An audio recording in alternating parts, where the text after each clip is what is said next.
साथ जुड़ने के लिए और हमारे तमाम सवालों का जवाब देने के लिए अब रुक करते हैं संसद भवन, जहां प्रधानमंत्री का संबोधन हो रहा है। और ऐसे चिंताजनक सभी विषयों पर आंखें मूंद करके बैठे हुए वो लोग हैं। एक हमारे माननीय सदस्य काफी कुछ बोल रहे थे, जिनकी पूरी सरकार शराब में डूब गई, जिनके शीश महल घर घर में नफरत का कारण बन गए, और शायद उनको ब्लैक शब्द ज्यादा पसंद है। हर एक का अपना अपना एक भूतकाल होता है।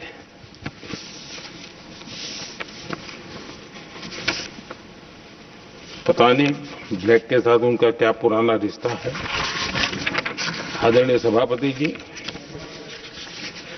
ऐसे सभी साथियों से मैं आज जरूर कहूंगा,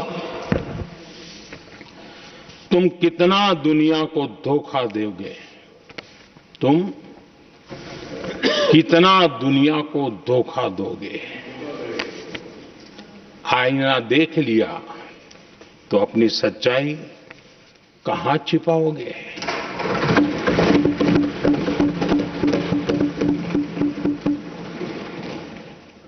कांग्रेस हो, टीएमसी हो, डीएमके हो, लेफ्ट हो, ये दशकों से केंद्र में सत्ता में रहे हैं, सत्ता के भागीदार रहे हैं। राज्यों में भी उनको सरकारें चलाने का अवसर मिला है, लेकिन उनकी पहचान क्या बनी है। आज डील की चर्चा होती है तो गौरव से कहते हैं, तब डील की चर्चा होती थी तो बॉफोर्स डील याद आता था। ये डील होते थे।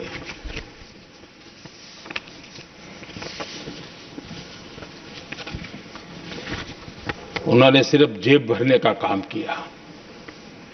नागरिकों के जीवन में बदलाव आना उनकी प्राथमिकता नहीं थी। आदरणीय सभापति जी, मैं कुछ उदाहरणों के साथ भी बात बताना चाहता हूं, क्योंकि यहां चर्चा में ये सारे विषय आए हैं और इसलिए मुझे कहना बहुत जरूरी है। अब एक उदाहरण देता हूं मैं बैंकिंग सेक्टर का। बैंकिंग सेक्टर एक प्रकार से अर्थव्यवस्था की ग्रिड होता है। 2014 से पहले फोन बैंकिंग का कालखंड था। नेता के फोन जाते थे और उसके आधार पर करोड़ों रुपया दे दिए जाते थे,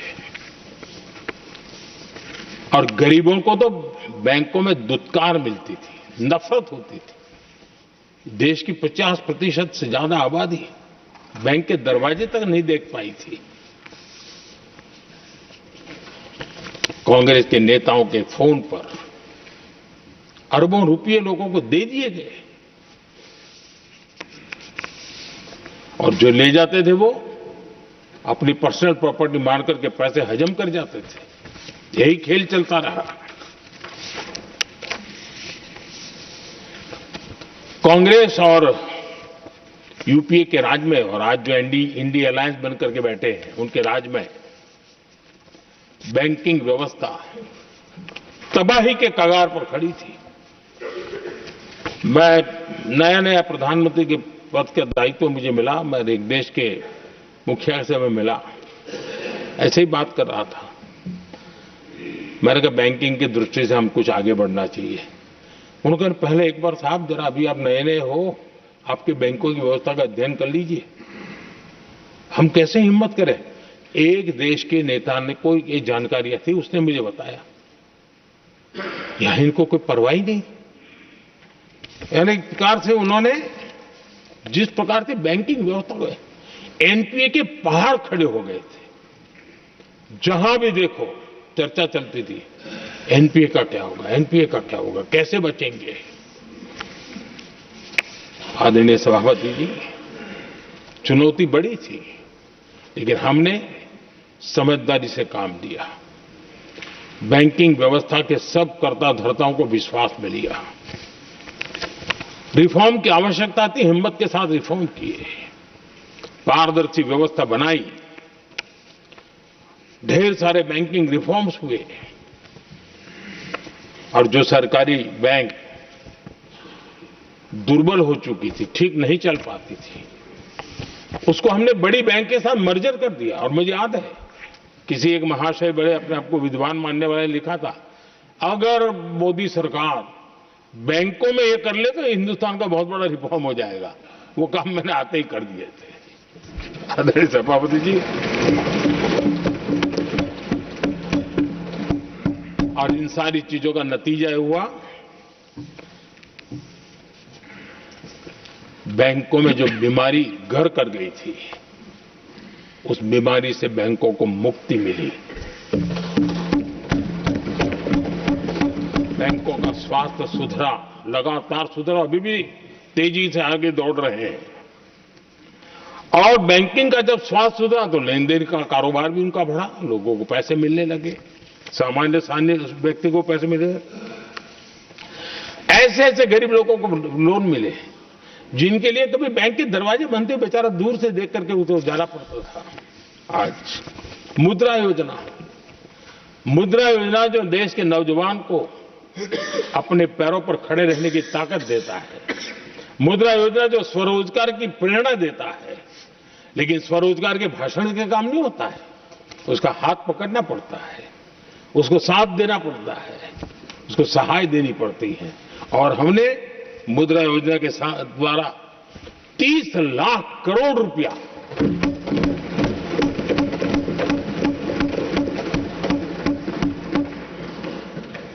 ₹30 लाख से ज्यादा लोन मुद्रा योजना के माध्यम से और बिना गारंटी देश के नौजवानों के हाथ में दिया और उन्होंने अपने कारोबार को आगे बढ़ाया। और गर्व की बात है, उसमें बहुत बड़ी मात्रा में माताएं बहनें भी हकदार बनी, लाभार्थी।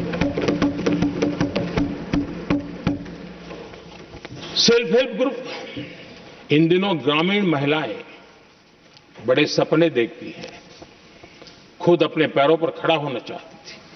विमेन सेल्फ हेल्प ग्रुप का हमने विस्तार तो किया ही किया, लेकिन 10 करोड़ बहनों को हमने सीधी आर्थिक मदद की व्यवस्था की। हमारे एमएसएमई सेक्टर को हमने भरपूर लोन दी। और मैं आज बड़े संतोष के साथ, बड़ी जिम्मेवारी के साथ इस पवित्र सदन में कहना चाहता हूं, हमने एनपीए जिसके पहाड़ हुआ करते थे 2014 के पहले, आज उसको हमने नीचे निम्न स्तर पर लाकर के खड़ा कर दिया। आज एनपीए 1% से भी नीचे है। ये अपने आप में बैंकों के स्वास्थ्य के लिए बहुत उत्तम काम हमने किया है। इतना ही नहीं, हमारे बैंकों का प्रॉफिट आज रिकॉर्ड पर है, हाई रिकॉर्ड है उसके। ये अपने आप में देश की अर्थव्यवस्था को ताकत देने के लिए, बैंकिंग व्यवस्था मजबूत होती है तो बाकी अर्थव्यवस्था को भी मजबूती मिलती है। उस काम को कहेगा।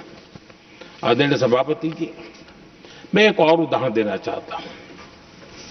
हमारे पीएसयूज, आमतौर पर पीएसयूज के संबंध में मान्यता बन चुकी थी, वो बनते ही हैं बीमार होने के लिए, वो बनते ही हैं बर्बाद होने के लिए, वो बनते ही हैं बंद होने के लिए।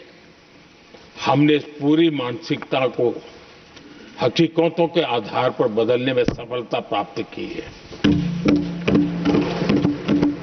और ये लोग पीएसयूज को लेकर के कितनी गलत बातें फैलाते थे। अर्बन नक्सल की तरह ऐसे पीएसयूज के दरवाजे के बाहर मजदूरों की मीटिंग करके भड़काने का पाप करते थे, गुमराह करने का काम करते थे। इन्होंने LIC, state bank of India और भी एचएएल, ऐसे हर एक को बड़ा भला बुरा और इतना भद्दे तरीके से, जब उनकी सरकार थी तब तो ये इन चीजों को संभाल नहीं पाते थे। उसको कुछ कर भी नहीं पाते थे। आदरणीय सभापति जी, हमने इसमें भी हिम्मत दिखाई। हमने पीएसयूज के संबंध में भी रिफॉर्म्स किए, रिफॉर्म्स की एक लगातार परंपरा चलाई। आज एलआईसी बेस्ट तरीके से होता है, पूरे कार्यकाल में अपना एलआईसी का जन्म हुआ तब तक उत्तम से उत्तम परफॉर्मेंस का कालखंड उसका गुजर रहा है।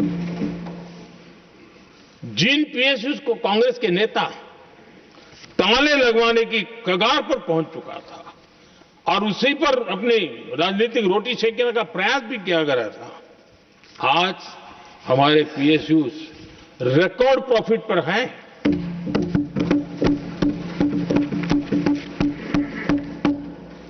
इतना ही नहीं, वे अपने परफॉर्मेंस से मेक इन इंडिया को भी गति दे रहे हैं। मेक इन इंडिया का जो सपना है उसका पूरा करने में वे भी एक बहुत बड़े कैटलिक एजेंट के रूप में आज भूमिका अदा कर रहे हैं। रिकॉर्ड संख्या में रोजगार बना रहे हैं। इतना ही नहीं, हमारे कुछ पीएसयूज आज विश्व के अंदर जा रहे हैं, विश्व में भी अपनी ताकत दिखा रहे हैं, विश्व के साथ जुड़ रहे हैं, दुनिया के कई देशों के विकास यात्रा में वो भागीदार बन रहे हैं। आज हमारे पीएसयूज को बहुत बड़े बड़े ऑर्डर देश से भी और देश के बाहर से भी मिलने लगे हैं। ये अपने आप में मैं जो कहता हूं ना, एक बहुत महत्वपूर्ण पड़ाव पर ये देश 25 साल है, उसका संकेत यहां नजर आता है। आदरणीय सभापति जी, कांग्रेस ने विश्वासघात करने के विषय में भी हमारे देश के अन्नदाता को भी नहीं छोड़ा। इस देश में 10 करोड़ किसान ऐसे हैं जिनके पास 2 हेक्टेयर से भी कम जमीन है, छोटे किसान हैं। उनकी तरफ कभी परवाह नहीं की गई, उनकी तरफ कभी देखा नहीं गया, नहीं उनके दिमाग में ये छोटे किसानों का कोई महात्म्य था। उनको लगता है कुछ बड़े लोगों को संभाल लिया तो गाड़ी चल जाएगी, और यही राजनीति करते रहे। आदरणीय सभापति जी, हमारे दिल में छोटे किसान के प्रति एक दर्द था। हम जमीनी हकीकतों से परिचित थे और उसी के कारण हम पीएम किसान सम्मान निधि योजना लेकर के, और आप इतने कम समय में हमारे इन छोटे किसानों के खाते में 4 लाख करोड़ रुपया हमने दिया है। 4 लाख करोड़ रुपया आंकड़ा छोटा नहीं होता है आदरणीय सभापति जी, और उसने हमारे छोटे किसानों को एक नई ताकत दी है, नए सपने देखने का सामर्थ्य दिया है। और मुझे पक्का विश्वास है कि हमारा किसान उस दिशा में जरूर भारत की आशा अपेक्षा के अनुरूप परिणाम देगा।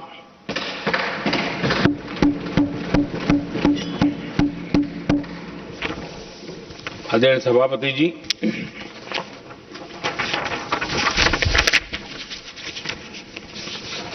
यहां कुछ साथियों ने इंप्लीमेंटेशन के संबंध में शिकायतों का भाषण काफी किए। शायद वो तय करके आए थे कि ऐसा ऐसा बोलना है, तो इसमें तो उनका ऐलान दिखता था, बाकी में तो नहीं दिखता है। आदरणीय सभापति, जब ये इंप्लीमेंटेशन को लेकर के इतनी बड़ी बड़ी बातें करते हैं, मैं एक जरा किस्सा सुनाता हूं। मैं किसी का भला बुरा कहने के लिए नहीं कर रहा हूं, मैं सिर्फ हकीकतें रख रहा हूं। परेशानी जिनको होगी उनको होगी, लेकिन तथ्य तो तथ्य ही होते हैं। हमारे देश के एक नेता हिमाचल प्रदेश के दौरे पर गए थे और वहां से आने के बाद उन्होंने खुद ने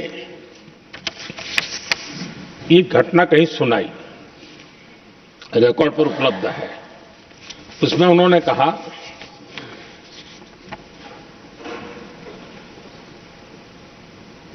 उस नेता ने क्या कहा, मैं उन्हीं के शब्द पढ़ रहा हूं। काफी लंबे समय तक मुझे योजना आयोग से संघर्ष करना पड़ा, क्योंकि वे पहाड़ी क्षेत्रों के लिए अलग योजनाएं बनाने को तैयार ही नहीं थे। मैं हिमाचल प्रदेश गई थी। जब मैं वापस आई तो मैंने योजना आयोग में कहा कि हमारे कामदारों को, वर्कर्स को जीप की जरूरत नहीं है, बल्कि खच्चरों की आवश्यकता है, ताकि कम से कम उन पर सामान आदि लादा जा सके। आगे उन्होंने कहा, लेकिन मुझे बताया गया हम पैसा तो जीप के लिए ही देंगे, क्योंकि खच्चरों के लिए पैसे देने की पॉलिसी नहीं है। इसी भाषण में आगे वो कहती हैं, अब वहां सड़कें ही नहीं थी। उनका कहने का कारण यह था कि हिमाचल में जहां वो गई वहां सड़कें ही नहीं थी। अब वहां सड़कें ही नहीं थी तो फिर उस पर जीप का क्या लाभ हो सकता है? जीप लेकर के कौन जाएगा जहां रोड नहीं है? लेकिन उस समय योजना आयोग का जोर था या तो जीप या तो कुछ भी नहीं। आदरणीय सभापति जी, ये भाषण किसी और का नहीं, ये कांग्रेस के वरिष्ठ नेता और तत्कालीन प्रधानमंत्री इंदिरा गांधी का भाषण है।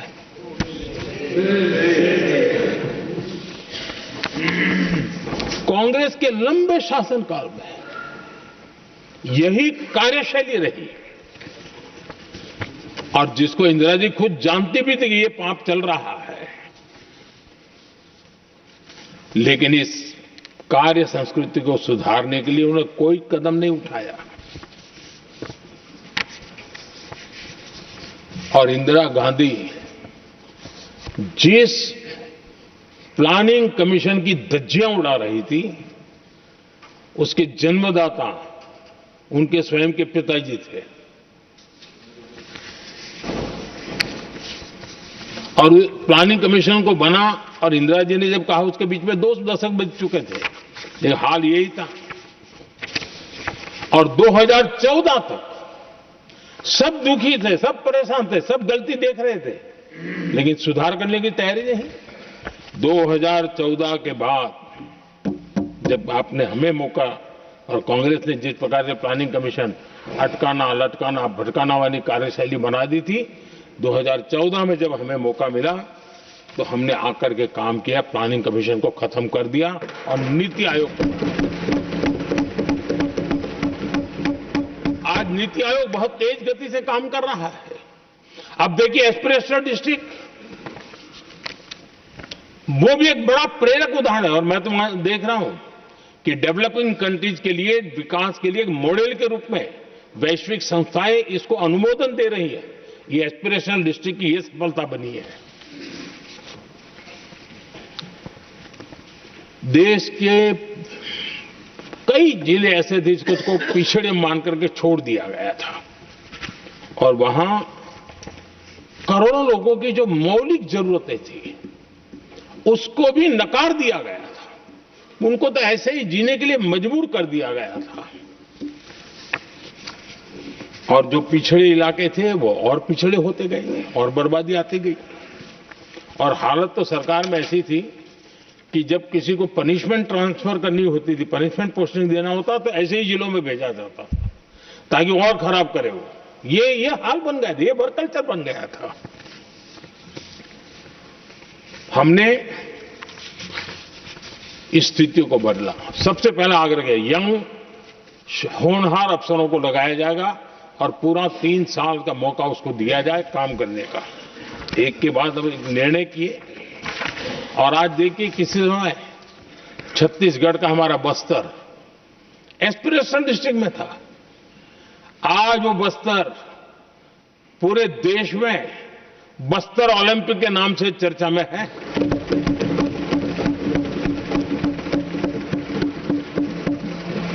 आज विकास की धारा बस्तर के गांव गांव पहुंच रही है। अभी कुछ गांवों में पहली बार बस देखी, पूरे गांव ने उत्सव मनाया बस्तर में।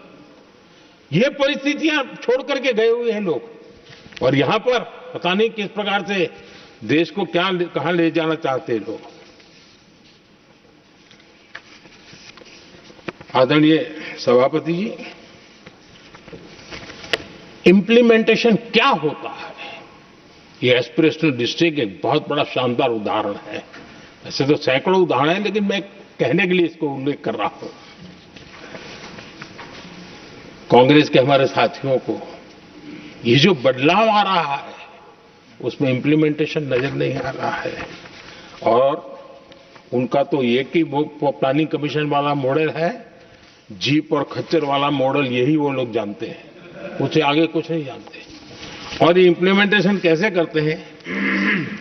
मेरा जन्म नहीं हुआ था उसके पहले सरदार वल्लभ भाई पटेल ने नर्मदा नदी पर बांध बांधने की कल्पना की। विषय तो पक्का हो गया, सरदार साहब नहीं रहे, खैर नेहरू जी ने शिलान्यास किया। अब इंप्लीमेंटेशन देखिए इनको।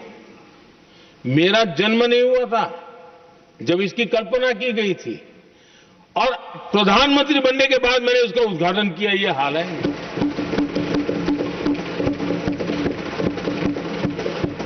और उनका इंप्लीमेंटेशन देखिए, मुझे मुख्यमंत्री रहते हुए 3 दिन अनशन पर बैठना पड़ा था नर्मदा सरदार सरोवर डैम के लिए, मेरे राज्य के किसानों के लिए। मैंने अपने आप को दांव पर लगा दिया था, तब जाकर के भारत सरकार को झुकना पड़ा, और तब जाकर के सरदार सरोवर डैम के कंस्ट्रक्शन को गति मिली, और यहां मैं पहुंचा तब मुझे उसका उद्घाटन करने का सौभाग्य मिला। और आज कच्छ तक, हावड़ा बीएसएफ के लोग जहां बैठते हैं वहां तक नर्मदा का शुद्ध पानी पीने के लिए पहुंच रहा है। इंप्लीमेंटेशन क्या होता है? और यहां पर इम्प्लीमेंट किसी ने शब्द पकड़ा दिया, हर एक के मुंह चल रहा था। हमने कांग्रेस की कार्यशैली को बदलने के लिए, जब मैंने देखा कई ऐसे काम थे अटके पड़े हुए, कोई पूछने वाला नहीं थे फाइलों में, और पॉलिटिकल फायदे के लिए अनाउंसमेंट कर दिए, दिए जला दिए, पत्थर लगा दिए, करना कुछ नहीं। आखिरकार मैंने एक टेक्नोलॉजी वाला प्लेटफॉर्म बनाया यहां आकर के, प्रगति के नाम से। ये प्रगति प्लेटफॉर्म का मैं उदाहरण देता हूं, आप हैरान हो जाएंगे। मुझे एग्जैक्ट याद नहीं है, लेकिन शायद हिमाचल में एक ट्रेन उन्होंने पार्लियामेंट में घोषित की थी, शायद ऊना और कोई। मेरे आने तक वो कागज पर भी उसका ड्राइंग नहीं बना था, बताओ, और चुनाव जीतने के लिए वो घोषणा कर दी। प्रगति के अंदर मेरे सामने विषय आया, ऐसे कई विषय मेरे सामने आए, और उस प्रगति के अंदर हमने एक एक प्रोजेक्ट क्यों अटके हुए, कॉस्ट किस डिपार्टमेंट की काम में क्या मुसीबत आई है, किसने गलत तरीके से इसको आगे बढ़ाया, और बजट तो बढ़ता ही गया था। जो योजना 900 करोड़ में होनी थी वो 90,000 करोड़ तक पहुंच जाए, ये हाल करके रख दिया था इन्होंने। हमने एक टेक्नोलॉजी प्लेटफॉर्म बनाया, हर महीने बैठा, अभी मैंने 50वां एपिसोड पूरा किया उस मीटिंग का, और लगातार उस काम करते करते और संबंधित राज्यों को भी बिठाया, उनकी कठिनाई समझा, उसके इंप्लीमेंटेशन में कौन मिनिस्ट्री का परेशानी हो रही है, किस स्टेट की परेशानी हो रही है, किस कानून की परेशानी हो रही है, हर एक की बारीकी से देखा। और आज मैं गर्व से कह सकता हूं कि इस प्रगति के इंप्लीमेंटेशन को बारीकी से प्रधानमंत्री के स्तर पर देखे जाने के कारण 85 लाख करोड़ रुपीस का काम को गति मिली। 85 लाख करोड़ रुपीस के काम, आप कल्पना कीजिए, देश की कितनी बड़ी शक्ति को अनलॉक किया हमने। इंप्लीमेंटेशन कैसे होता है ये हमने करके देखा है। रेल हो, रोड हो, सिंचाई हो, ग्रामीण कोई व्यवस्था का काम, इन सारी चीजों को हमने इसमें लिया। अब जैसे जम्मू उधमपुर श्रीनगर बारामूला रेल लाइन, आज ये प्रोजेक्ट पूरा हुआ, और बर्फबारी में इन दिनों आपने देखा एक वीडियो बहुत पॉपुलर हुआ है, बर्फ के बीच में थे, चारों तरफ बर्फ की चादर छाई हुई है और वंदे भारत ट्रेन निकल रही है और लोग कहते हैं गलती मत करना, ये तो विदेश है, ये हिंदुस्तान है, ये रील चल रहे हैं बाजार में।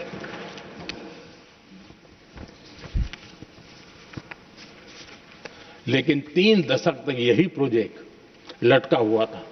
3 दशक, 30 साल, आप कल्पना कर सकते, 2 पीढ़ी आगे बढ़ जाए, ये यहीं के अटके पड़े थे। हमारी सरकार ने इसको पूरा किया।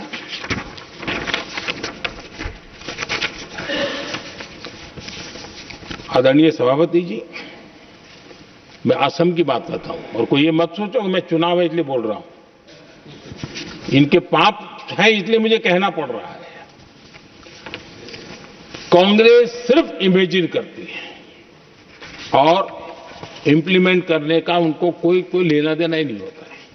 अब असम का बोगीबिल ब्रिज, ये बोगीबिल ब्रिज अरुणाचल और असम को जोड़ने वाला बहुत महत्वपूर्ण ब्रिज,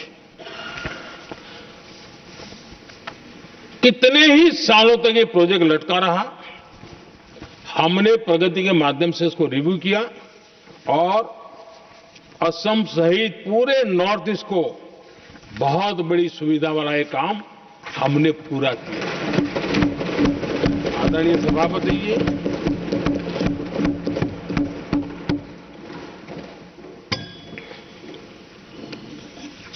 इंप्लीमेंटेशन की बातें जब करते हैं तो एक बार हमारे पास तो तथ्यों के साथ चीजें हैं कि हमने चीजों को समय पर पूरा करने की दिशा में आगे बढ़े। और इन दिनों तो जो काम कर रहे हैं समय से पहले हो रहा है। हमने पूरी दुनिया को कहा था कि हम 2030 तक यहां पहुंचेंगे सोलार में, हमने वो काम 2025 में कर दिया।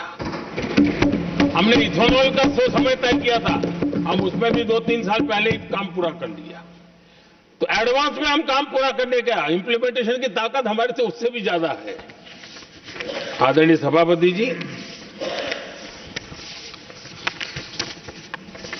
भाजपा हो, एनडीए हो, हमारा अप्रोच, चीजों की तरफ देखने का हमारा दृष्टिकोण, समस्या के समाधान के लिए हमारी सोच और कांग्रेस के बीच में आसमान जमीन का अंतर है, बहुत फर्क है। मैं आपको उदाहरण देता हूं। हमारी सोच यह है कि 140 करोड़ देशवासी ये इतने सामर्थ्यवान हैं कि वे चुनौतियों को समाधान दे सकते हैं। ये हमारी सोच है। हमारा भरोसा है देशवासियों पर, उनके सामर्थ्य पर हमारा भरोसा है और यही लोकतंत्र की भी सच्ची ताकत होती है। लेकिन कांग्रेस देशवासियों को ही समस्या मानती है। अब मैं इनका इतना बोल करके छोड़ दूंगा तो आज पता नहीं रात को उनको नींद नहीं आएगी और गालियां कल कैसी दे उसका प्लानिंग चलेगा। लेकिन मैं उदाहरण के साथ बताना चाहता हूं किस प्रकार से लोग सोचते थे देशवासियों के लिए।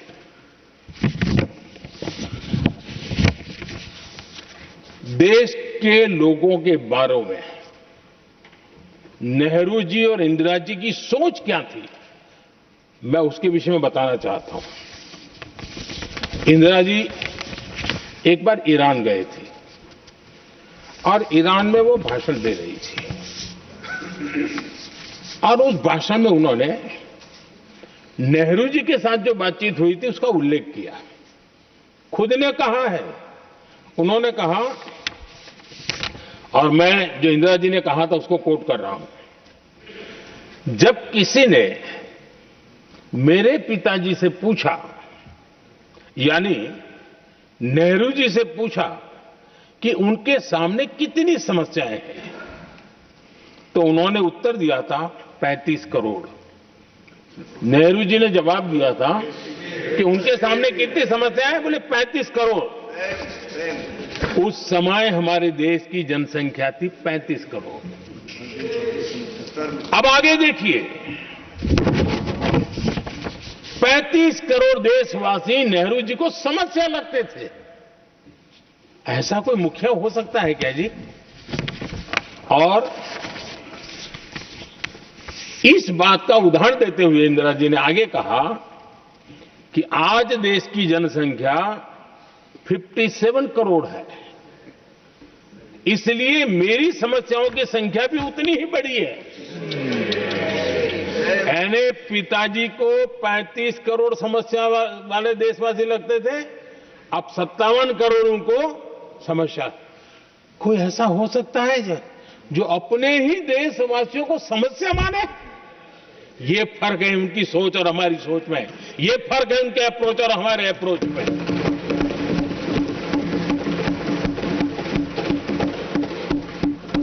नेहरू जी हो या इंदिरा जी हो या पूरी कांग्रेसी बिरादरी हो, ये लोग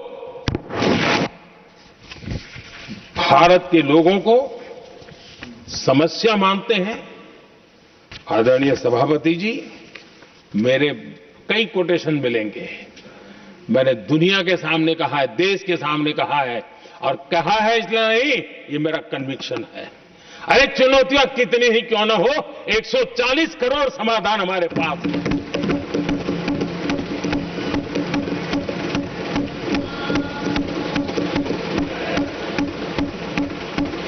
हमारे लिए देशवासी समर्थक की पूंजी है। हमारे लिए हर देशवासी भारत का उज्जवल भविष्य का नियंता है, निर्माता है, कर्ता धर्ता है। हम उसको समस्या कैसे कह सकते हैं? ऐसी सोच वाले लोग अपने परिवार का ही भला करेंगे और किसका करेंगे? आदरणीय सभापति जी,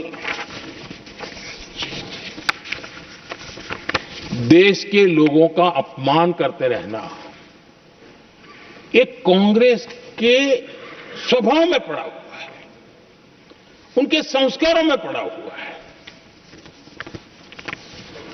कांग्रेस ने बीते दिनों राष्ट्रपति जी का अपमान किया। चुनाव के बाद जिस प्रकार से हमारे राष्ट्रपति जी के लिए शब्द कहे गए हैं,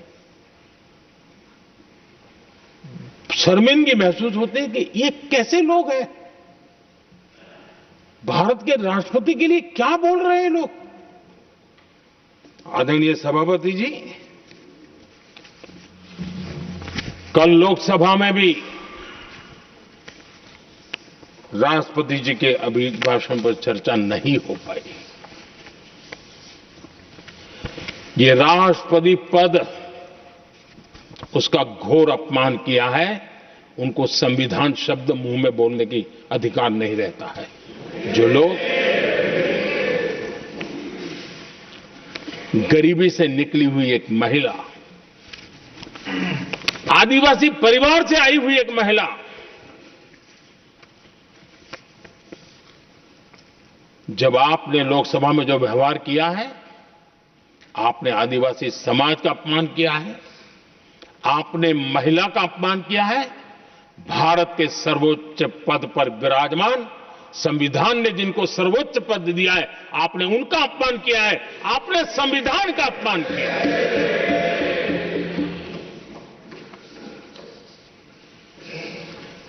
आदरणीय सभापति जी, उनको कुछ भी लगता हो, कांग्रेस को ये गुनाह Honorable members, it is now 6 p.m. If the House agrees, we may sit beyond 6 p.m. till disposal of the motion of thanks and the presidential address. Do I have the leave of the House to extend the sitting beyond 6 p.m.?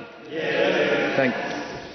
आदरणीय सभापति जी, समय बढ़ाने के लिए मैं आपका और सदन का बहुत आभार व्यक्त करता हूं।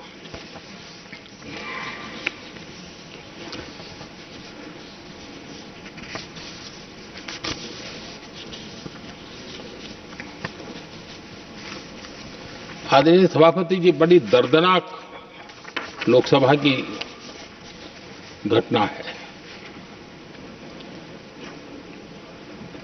और शायद हताशा, निराशा तो हम समझ सकते हैं, लेकिन इसके लिए देश के पवित्र लोकतंत्र के मंदिर को ही इस रूप में कर देना, और उस समय चेयर पर असम के ही हमारे एक माननीय सांसद बैठे थे, और उस समय कागज फेंके गए, टेबल पर चढ़ दिया गया। क्या ये नॉर्थ ईस्ट का अपमान नहीं है? क्या असम के नागरिकों का अपमान नहीं है? कल फिर दोबारा किया उन्होंने, और उस समय आंध्र के दलित परिवार का बेटा चेयर पर बैठा था, उसको भी अपमानित किया। यानी आपने नॉर्थ ईस्ट का अपमान, चेयर में बैठा अपमान करो।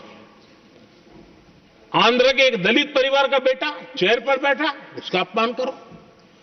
सदन ने इनको काम दिया हुआ है, सबने मिलकर के काम दिया हुआ है, लेकिन वो दलित समाज से आते हैं, इसलिए आप अपमान करते हो।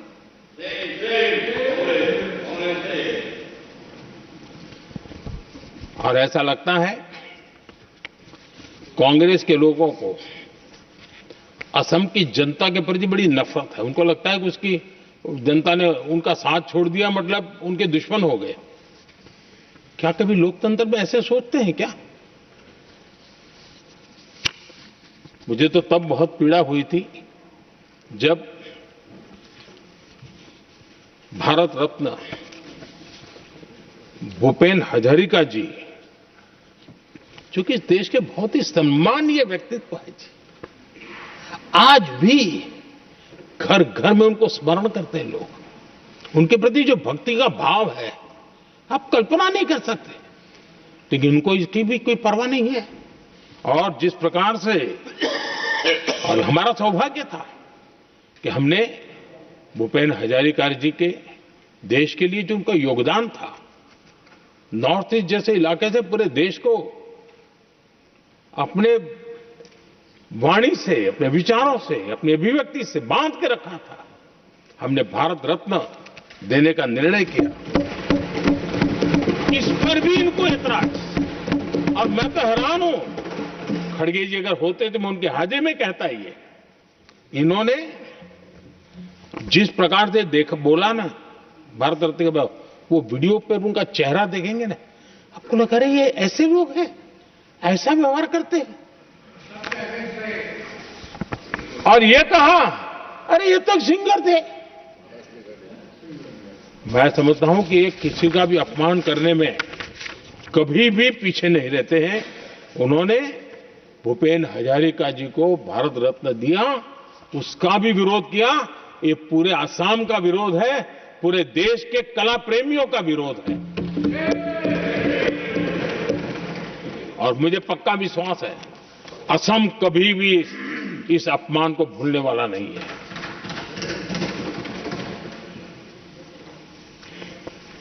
आदरणीय सभापति जी, कल जो घटना घटी, इसी सदन के एक माननीय सांसद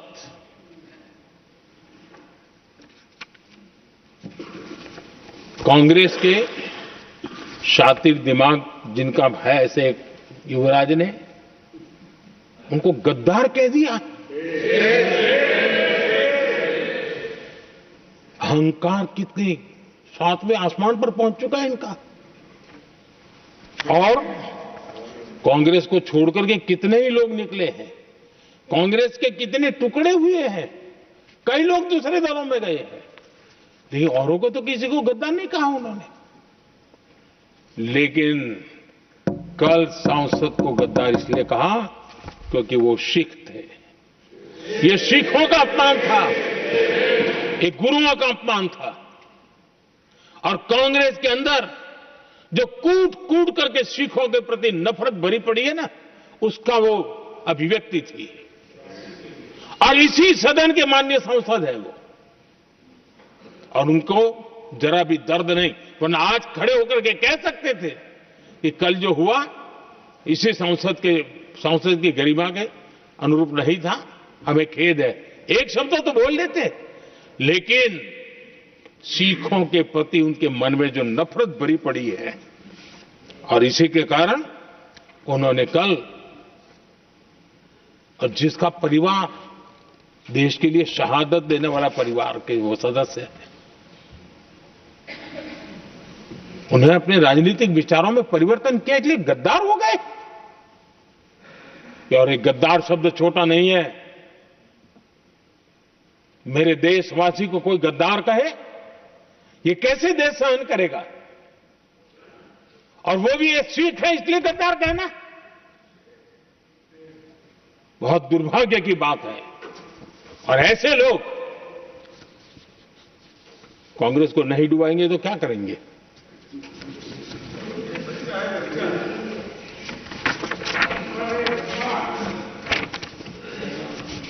आदरणीय सभापति जी, एक तरफ ये दृश्य है और दूसरी तरफ हमारे सदानंद जी मास्टर का दृश्य है।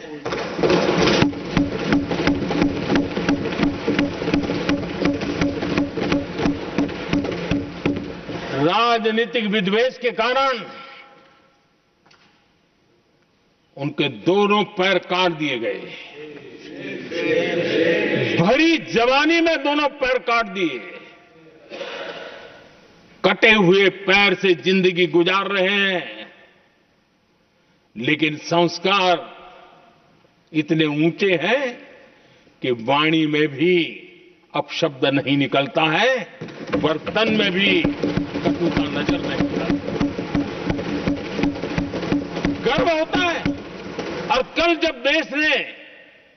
जब उनका पहला भाषण हो रहा था सदन में और उन्होंने जब अपने बेंच पर आपसे इजाजत लेकर के अपने कटे हुए पैर के लिए वो जिस नीम का उपयोग करते हैं, आर्टिफिशियल नीम का, उन्होंने जब रखा, वो दृश्य देश के लिए पीड़ादायक था कि इस देश में ऐसा ही बंधारण की बातें करने वाले इंडिया अलायंस के लोग, और ये इंडिया अलायंस पूरा जिम्मेवार है इसके लिए,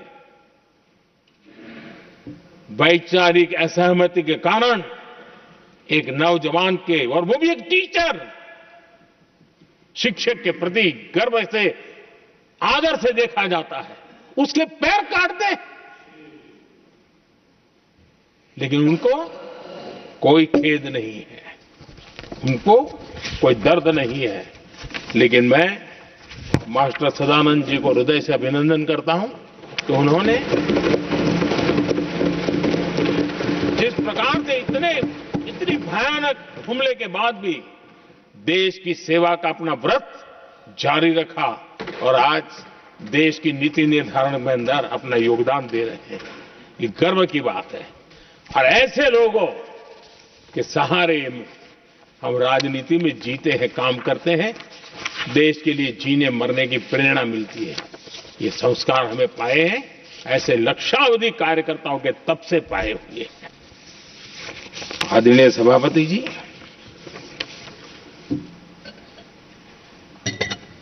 इन दिनों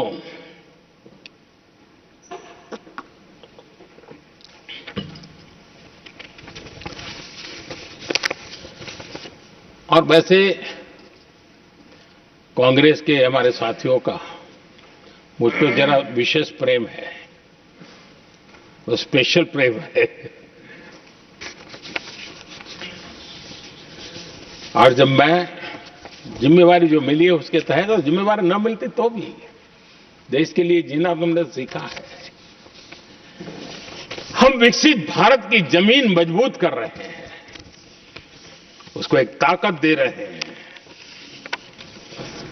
एक तरफ देश के युवाओं के लिए मजबूत जमीन तैयार कर रहा हूं, तो कांग्रेस मोदी की कब्र खोदने के कार्यक्रम करवा रही है। और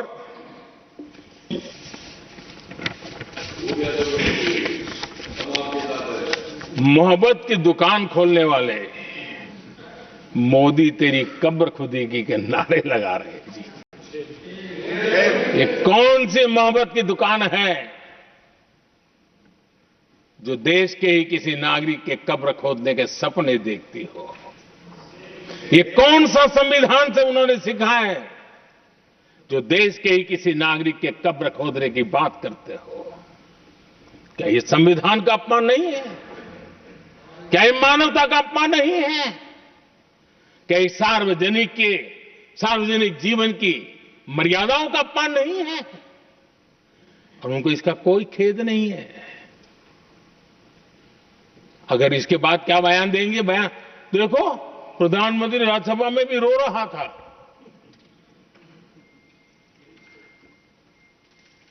किस प्रकार के संस्कार और वृत्तियों से पले बड़े लोग हैं ये। आदरणीय सभापति जी,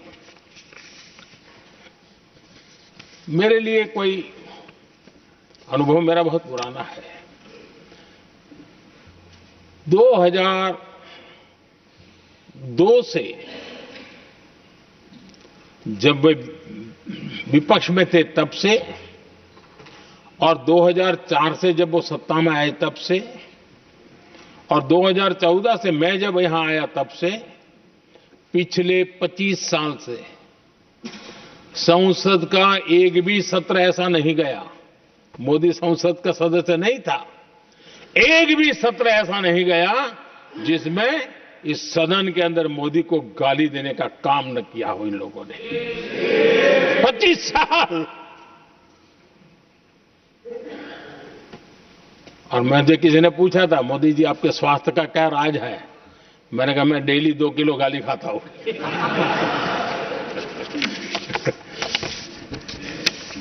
आदरणीय सभापति जी, ये मोदी की कब्र क्यों खोदना चाहते हैं?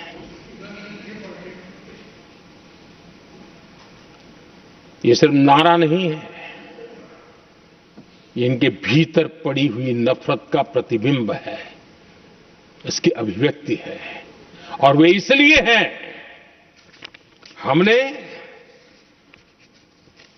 370 की दीवार गिरा दी, इसलिए वो मोदी की कब्र खोदना चाहते हैं। हमने नॉर्थ ईस्ट में बम बंदूक और आतंक का जो छाया बना रहता था, नॉर्थ ईस्ट में शांति और विकास का राह अपनाई, इसलिए वो मोदी की कब्र खोदने पर सोच रहे हैं। पाकिस्तानी आतंकियों को घर में घुस करके जवाब देते हैं, इसलिए मोदी की कब्र खोदने की बात करते हैं। ऑपरेशन सिंदूर करते हैं, इसकी उनको परेशानी होती है और इसलिए वो मोदी की कब्र खोदते हैं। माओवादी आतंक से देश को मुक्ति दिलाने के लिए साहसपूर्ण कदम उठा रहे हैं, इसलिए मोदी की कब्र खोदती है आपको। हमें नेहरू जी ने देश के साथ बहुत बड़ा अन्याय किया था, सिंधु जल समझौता करके। उस सिंधु जल समझौते को हमने एबेंस में डाल दिया। क्या इसलिए आप मोदी की कब्र खोदने के नारे लगा रहे हो?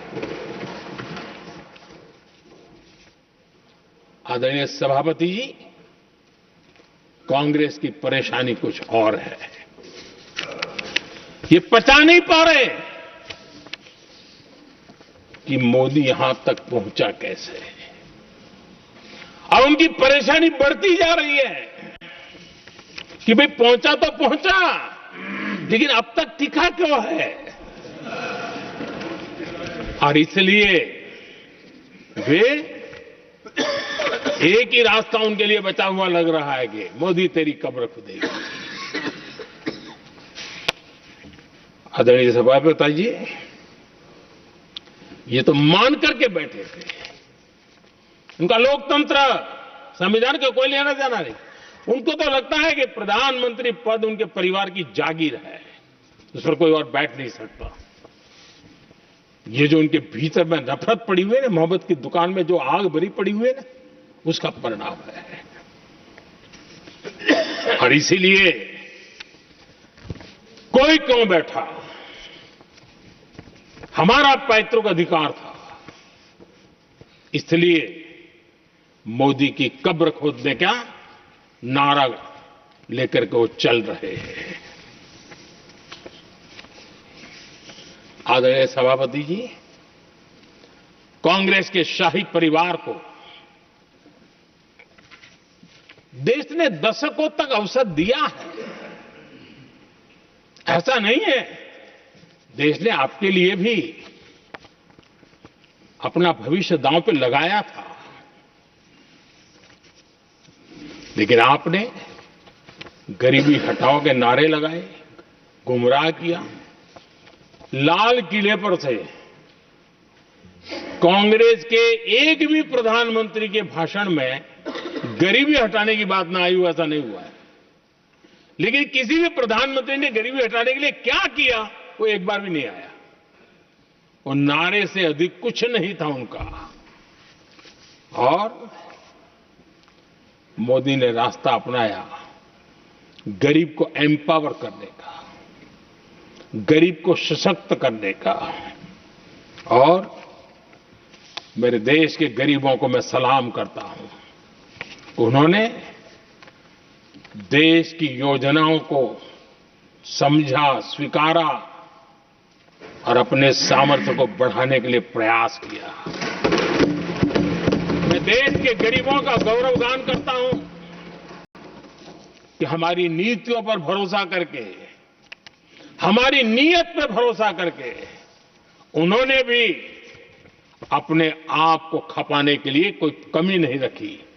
और 25 करोड़ मेरे गरीब परिवार के भाइयों ने गरीबी को परास्त किया और खुद गरीबी से बाहर आए हैं। मैं उनको सलाम करता हूं। मेरे 25 करोड़ देशवासी जो निराशा में पड़े हुए थे, दूर एक आशा की किरण दिखाई दी, उठ खड़े हुए और आज हमारे साथ चल पड़े। आदरणीय सभापति जी, 2014 के पहले इम्प्लीमेंटेशन की बातें करते थे। हमारे यहां सैकड़ों लोग रेलवे क्रॉसिंग पर मरते थे। स्कूल की बस रेलवे क्रॉसिंग से जा रही है, 20-20, 25-25 स्कूल के बच्चे मरने की खबरें आती हैं।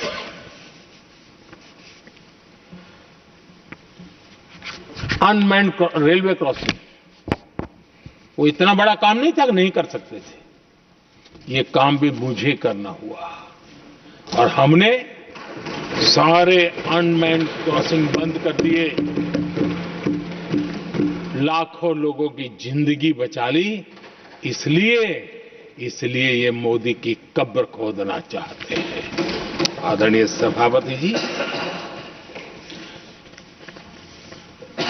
2014 से पहले इस देश में 18,000 गांव ऐसे थे जिनको बिजली का मतलब पता नहीं था।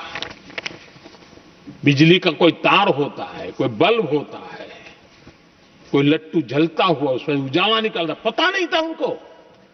18,000 गांव 2014 के बाद जब आपने हमें दायित्व देशवासियों ने दिया, उन 18,000 गांव जिन्होंने कभी बिजली का मुंह तक नहीं देखा था, बिजली का शब्द भी कान पे नहीं सुना था, उन गांवों में उजाला पहुंचाया। इसलिए इनको मोदी की कब्र खोदने के सिवाय अब कोई रास्ता नहीं दिख रहा है। आदरणीय सभापति जी, वो भी एक वक्त था जब देश में बार बार खबरें आती थी, मीडिया में हेडलाइन हुआ करती थी, सरहद की स्थिति के संबंध में बयान आते थे। गोला बारूद नहीं है, बुलेट प्रूफ जैकेट नहीं है, बर्फ के बीच खड़ा है, बर्फ में खड़े रहने के लिए जो जूते चाहिए वो जूते तक नहीं उसके पास। ये खबरें आती थी। हमने देश के जवानों के लिए खजाने खोल दिए। देश के जवानों को जो चाहिए वो देने की शिकायत पड़ेगी। और इसलिए वो चाहते कि अब तो कोई रास्ता बचा नहीं है, बस कब्र खुदेगी मोदी की। यही एक रास्ता उनके लिए बचा है। आदरणीय सभापति जी, एक बार उत्तर प्रदेश के वर्तमान मुख्यमंत्री जी ने सदन में भाषण करते करते वो रो पड़े थे। दिमागी बुखार के कारण बच्चे, अनगिनत बच्चे मर रहे थे। इनको कभी सूझा नहीं कि इस दिमागी बुखार से मुक्ति दिलाई जा सकती है। आदरणीय सभापति जी, आंख की बीमारी ट्रकोमा, लोग परेशान होते थे, आंखें चली जाती थी और विज्ञान प्रगति कर चुका था, हो सकता था, वो नहीं कर सकते थे। हमने दिमागी बुखार से भी मुक्ति दिलाई और हमने ट्रकोमा से भी देश की लोगों की आंखें बचाई। यही सफलताएं हैं, यही संवेदनशीलता है। समाज के लिए जीने मरने का यही संकल्प है। पल पल, तिल तिल समाज के लिए बिताना, घिसना, झलना, वो उनको परेशान कर रहा है। तब जाकर के मोदी तेरी कब्र खुदेगी, ये मंत्र लेकर के चल रहे हैं, ये सपने देकर के चल रहे हैं और बातें लोकतंत्र की करते हैं। मोहब्बत की दुकान के साइन बोर्ड लगाते हैं। क्या सार्वजनिक जीवन में ऐसी नफरत होती है? आदरणीय सभापति जी, इनकी सरकार रिमोट से चलती थी, मेरी सरकार भी रिमोट से चलती है। 140 करोड़ देशवासी मेरा रिमोट है।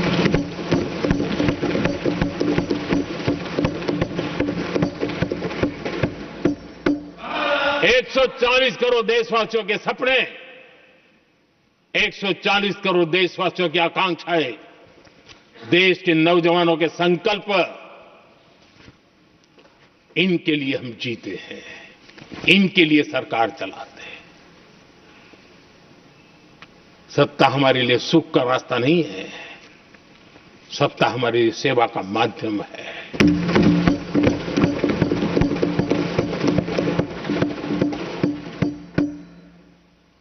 मुद्रा योजना लाखों करोड़ों की मदद मिली, स्वरोजगार को बल दिया। कांग्रेस ने कभी स्टार्टअप कल्चर को प्रमोट ही नहीं किया। कुछ सैकड़ों में स्टार्टअप बेचारे अपने, उनको पता भी नहीं था। और इनका तो हाल ये है आदरणीय सभापति जी, अपने घर के स्टार्टअप को भी वो लिफ्ट नहीं कर पा रहे।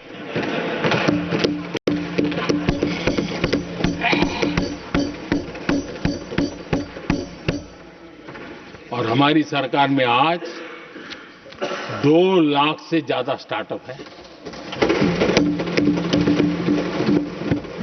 और जब सफलता एक के बाद एक जन सामान्य के दिलों को जीतती है ना, तब जाकर के उनके पास एक ही रास्ता बचा है, मोदी तेरी कब्र खुदेगी। लेकिन उस हमारा याद कीजिए, बीएसएनएल को लेकर के चुटकुले चलते थे, कार्टून बनते थे। आज स्वदेशी 4G स्टैक हमने खड़ा कर दिया। 5G दुनिया में सबसे तेज गति से रोल आउट करने का काम हमने कर दिया। कम्युनिकेशन की नई जनरेशन, नई टेक्नोलॉजी, नई सोच, इसको हमने आगे बढ़ाया। और इसलिए दर्द जुबान पे आ रहा है, मोदी तेरी कब्र खुदेगी। आदरणीय सभापति जी, गरीब की सेवा ये मेरा सौभाग्य है। 4 करोड़ गरीबों को पक्के घर देना मैं जीवन में सुकून मानता हूं। बिजली, पानी, गैस का सिलेंडर, टॉयलेट की सुविधा, मुझे लगता है कि हां, परमात्मा ने मुझे सही दिशा में काम करने की प्रेरणा दी है। पहली बार गांव की महिला गर्व से कह रही है, हां, मैं लखपति दीदी बनी हूं। तो दूसरी कह रही है इस साल तक मैं लखपति दी बन जाऊंगी। जो बन गई है उनको जब पूछता हूं, नहीं बोले साहब अब तो करोड़पति के लिए सोच रहे हैं। ये जो मिजाज बदला है, जो आत्मविश्वास बढ़ा है, और ऐसे देश के कोटि कोटि जनों के आशीर्वाद जिस इंसान पर हो, कोटि कोटि माताओं बहनों का जिस पर रक्षा कवच हो, नारे कितने ही लगा लो, कब्र तुम नहीं खोद पाओगे। ये देश की शक्ति, आशीर्वाद रूपी कवच, माताओं बहनों का मेरे प्रति जो भाव रहा है, जिस श्रद्धा भाव से मैंने माताओं बहनों की सेवा करने का काम किया है, जिनको कोई पूछता नहीं था उसको मोदी पूजाता है। यही करना है, और ये आशीर्वाद ही है जो इनको चूभते हैं, और इसलिए कब्र खोदना चाहते हैं। आदरणीय सभापति जी, चोरी करना जिनका पुश्तैनी धंधा है, जिन्होंने एक गुजराती की सरनेम भी चुरा ली,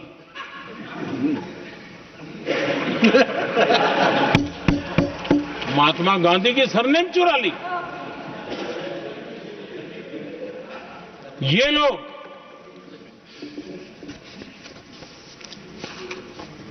और देश की जनता इतनी समझदार कि ऐसी पटक देती है, ऐसी पटक देती है लोगों को। आदरणीय सभापति जी, हम एक विकसित भारत का सपना लेकर के चले, और आज वो सपना देश के लोगों की ऊर्जा के कारण संकल्प में बदल चुका है। आज कहीं पर भी जाइए, हर कोई ये कहता है कि 2047 तक विकसित भारत बनना है, और मैं हैरान हूं, कुछ हमारे साथी सदन में इतने निराशावादी, इतने जमीन से कटे हुए लोग, बदलती हुई दुनिया से अनभिज्ञ लोग, पता नहीं क्या बोल रहे हैं। वो कहते हैं हम मोदी ये भी 2047 की क्या बोल रहा है, 2047 किसने देगा है? हमारे देश के लिए, आजादी के लिए जो लड़ते थे, जो फांसी के तख्त पर चढ़ जाते थे, जो लाठियां खाते थे, गोलियां खाते थे, जो काला पानी की सजा के लिए अंडमान निकोबार की सेल्यूलर जेल में जिंदगी बिता देते थे, लक्षावधि नौजवान अपने पढ़ाई का, भविष्य का सोचे बिना, कोई परवाह किए बिना सिर्फ देश के लिए सोचने के लिए निकल पड़े थे। क्या उन्होंने कभी यह सोचा होता कि यार हमारे कालखंड में तो आजादी मिलेगी नहीं, कि मैं क्यों करूं? तो क्या देश कभी आजाद होता? ये इतने निराशावादी लोग हैं कि जब मैं डिजिटल इंडिया की बात करता था, मैं फिनटेक की चर्चा करता था, मैं यूपीआई की बात करता था, तो ये कहते थे अरे इस देश में गरीब आदमी मोबाइल फोन पर कैसे पैसों का कारोबार करेगा? 3 साल के भीतर भीतर देश ने दिखा दिया ये हो सकता है। और मैं हैरान था जिस दिन ऐसा भाषण संसद में हुआ, देश का मीडिया भी, मैं भी, ऐसे लोग, उनकी जो इकोसिस्टम है वो नाच रही थी कि देखिए मोदी को तगड़ा जवाब दिया। मोदी ने जवाब नहीं दिया। आपके हाथ में मोबाइल फोन जब यूपीआई से चलता है, काम करता है ना, तो जवाब अपने आप मिल जाता है।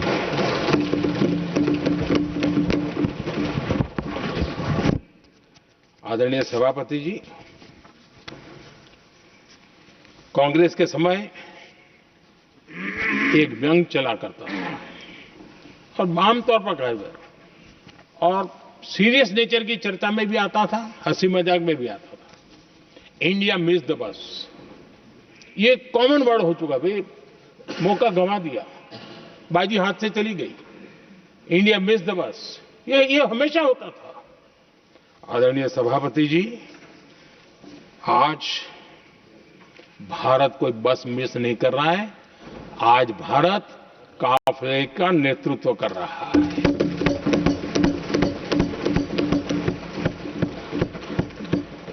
आदरणीय सभापति जी, देश का भविष्य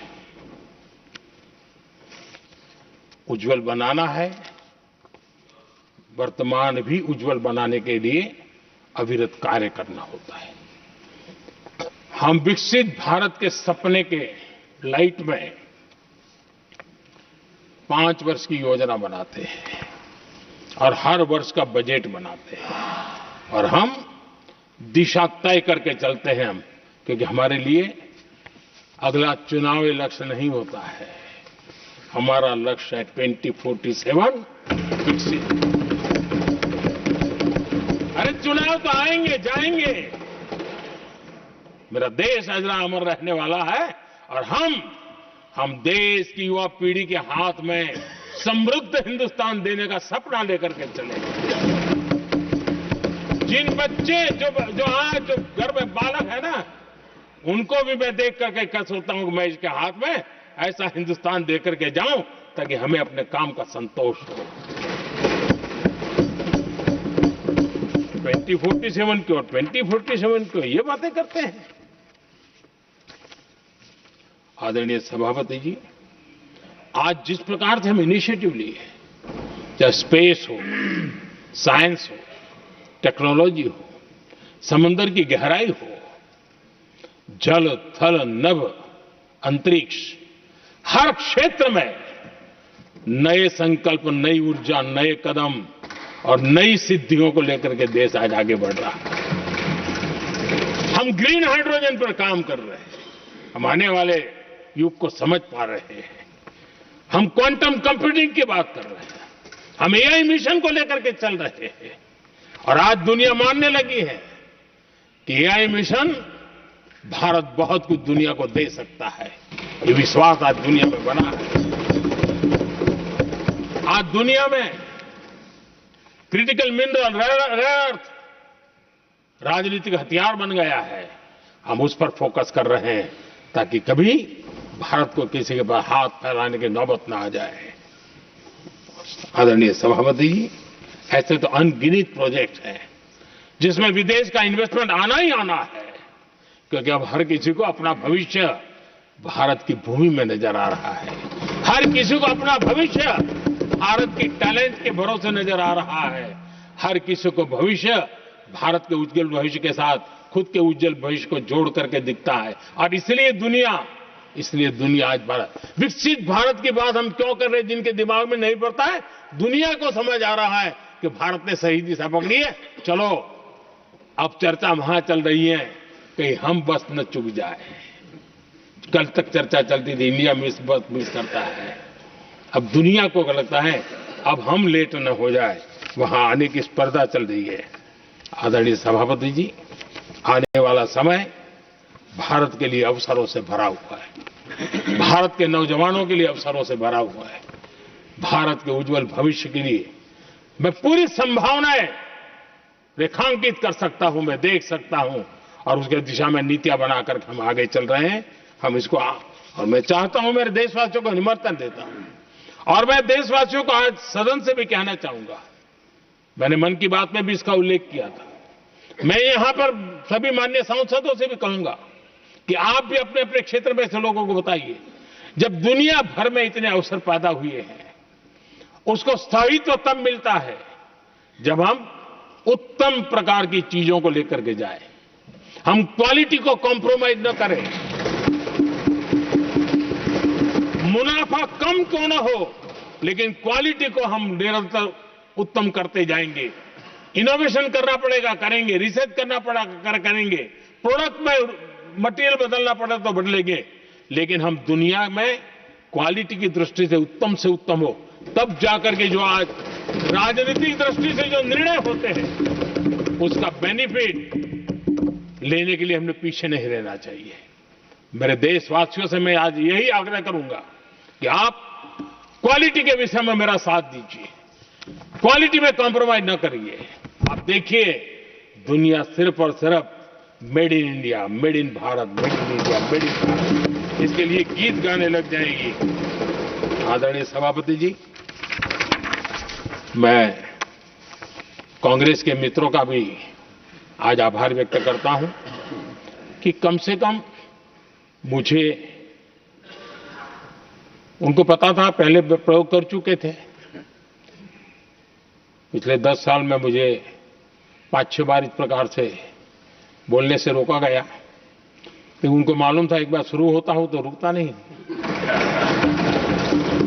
और मैंने कहा था एक बार, एक अकेला, तो अब अनुभव से सीख गए हैं कि इसमें कोई दाल गलने वाली नहीं है, तो समझदारी से काम लिया और ऐसी समझ उनको निरंतर मिलती रहे, ये भी मैं प्रार्थना करता रहूंगा। आदरणीय सभापति जी, मैं राष्ट्रपति जी के उद्बोधन में योगदान देने वाले सभी सांसदों का भी आभार व्यक्त करता हूं। जो भी उत्तम विचार यहां प्राप्त हुए हैं, उत्तम विचार देश की प्रगति में जरूर काम आएंगे, ऐसा मैं विश्वास देता हूं। और आदरणीय राष्ट्रपति जी का इस संबोधन के लिए मैं हृदय से आभार व्यक्त करते हुए मेरी वाणी को विराम देता हूं। बहुत बहुत धन्यवाद।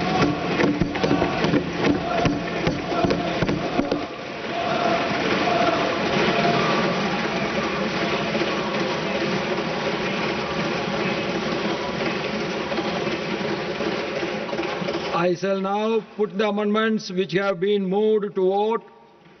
Amendments number 5 and 68 to 74 by Dr. John Brittas.